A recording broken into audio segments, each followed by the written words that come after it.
Hello there, welcome to our channel Logging once again. Hope you're doing fine. I'm back with another tutorial video, and today I'll be showing you how to log into your Outlook account from your computer. And now without further ado, let's dive right into the video. But before that, don't forget to like, subscribe and hit that bell icon for more videos. Now to log into your Outlook account from your computer, first open up your preferred browser. As I have already opened the Google Chrome, and in the search bar click over there and type in outlook.com like this and enter.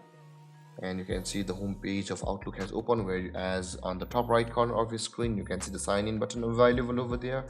Click on sign in, and after that you'll be required to enter your email address over here, which you had registered on Microsoft or the Outlook at the time of creating your account, or your phone number or your Skype number or your Skype account which you had created or registered during your time of creation of your account. Let's go with my Outlook email like this one.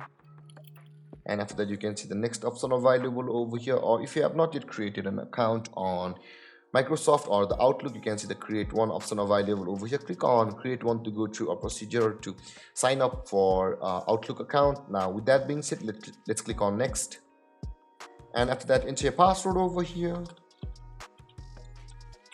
and then click on sign in. And if you want to say signed in, click on yes, or if you don't want to stay sign into your email on this computer, click on no like this. And there guys, we have successfully logged into our Outlook mail account. And if you have any confusions or questions regarding the topic, don't hesitate to comment in the comment section below, and don't forget to like, subscribe and hit that bell icon for more videos. Thank you for watching guys. Peace.